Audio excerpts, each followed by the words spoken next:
Vijay തമിഴ്നാടൻ Vijay CM ആയപ്പോ ഞാൻ തീരുമാനിച്ചു അടുത്തൊരു 15 വർഷത്തിലേക്ക് CM ആവാന്നുള്ള തീരുമാനം എടുത്തിരിക്കുകയാണ്. എന്നെ അജു വിളിച്ച് പറയുന്നത്, നീ ആദ്യം CM ആവണ്ട, അതിനു മുന്നേ ഇതൊക്കെ പറഞ്ഞതല്ലേ, നീ CM ആവണ്ട, അതിനു മുന്നേ അതിന് ഒരു ഒരു ഒരു ബേബി സ്റ്റെപ്പ് എന്നുള്ള രീതിയിൽ ആദ്യം അമ്മയുടെ പ്രസിഡന്റ് ആവാം നമുക്ക്. അമ്മയുടെ പ്രസിഡന്റ് ആയതിനു ശേഷം നമുക്ക് 15 വർഷത്തിനുള്ളിൽ നമുക്ക് ചാരിറ്റി ഒക്കെ ചെയ്യണം, ആൾക്കാരെ പറ്റിക്കാൻ കണ്ണിൽ പൊടിയാൻ ചാരിറ്റി ഒക്കെ ചെയ്ത് വിജയ് ചെയ്ത പോലെ. എന്നിട്ട് നമുക്ക് പതിയെ CM ആവാം. ആദ്യം അമ്മയുടെ പ്രസിഡന്റ് ആയതിനു ശേഷം CM ആവാം. ഓസ്ട്രേലിയയിൽ ഇരിക്കുന്നു, അപ്പൊ നാട്ടിൽ ഇങ്ങനത്തെ വാർത്തകൾ വരുന്നു, ഞാൻ അമ്മയുടെ ഇതിലേക്ക് വരുന്നു എന്നൊക്കെ. അങ്ങനെ ഇടയ്ക്ക് കുറച്ച് പേരിന് കുറെ അമ്മമാരും അതിനിടയിലുള്ള അവിടുത്തെ കുറെ ആൾക്കാരൊക്കെ എന്നെ വിളിച്ച് അജു പറഞ്ഞതിന്റെ അജുവിന്റെ പവർ ഗ്രൂപ്പുകാരൊക്കെ ചേർന്ന് എന്നെ പ്രസിഡന്റ് ആക്കാനുള്ള വലിയൊരു പോരാട്ടം നടക്കുന്നതിനിടയിൽ ഞാൻ അയർലൻഡിൽ അടുത്ത ലാലേട്ടന്റെ ഒരു ഷോവിന് വേണ്ടി നിൽക്കുമ്പോൾ ഞാൻ പിന്നീട് കാണുന്ന വാർത്ത, ഞാൻ ഓൾറെഡി പ്രസിഡന്റ് ആവാൻ സന്നദ്ധത കാണിച്ചു എന്നൊക്കെ പറഞ്ഞുകൊണ്ടുള്ള വാർത്തകൾ വരുന്നു. ഈ പവർ ഗ്രൂപ്പ് എന്ന് പറഞ്ഞാൽ ദിലീപേട്ട നിങ്ങളല്ല, അത് അജു വർഗീസ് ആണ്. നിങ്ങൾ ഈ പവർ ഗ്രൂപ്പ് അവിടെ ഇരുന്നു, അത് അജു വർഗീസ് ആണെന്നുള്ളത് മനസ്സിലാക്കുക. റോണി ചേട്ടൻ ഇവിടുത്തെ എക്സിക്യൂട്ടീവ് കമ്മിറ്റി ബിനാമിയോ നിങ്ങളുടെ ബിനാമിയാണോ?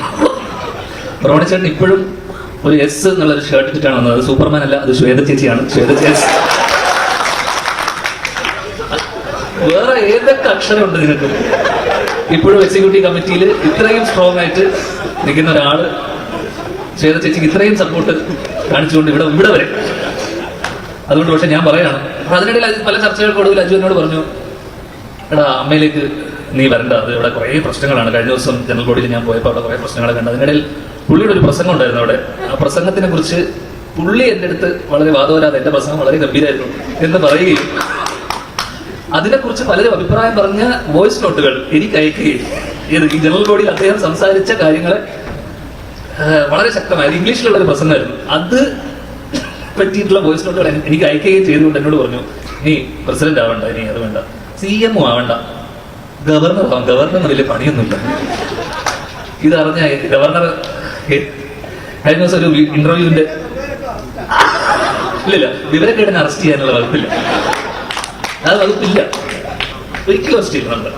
നമ്മൾ അറസ്റ്റ് ചെയ്ത് അപ്പൊ തന്നെ ഇറക്കിക്കൊണ്ടിരും, ഇല്ല ദിലീപേട്ടൻ നമ്മൾ ഇറക്കും.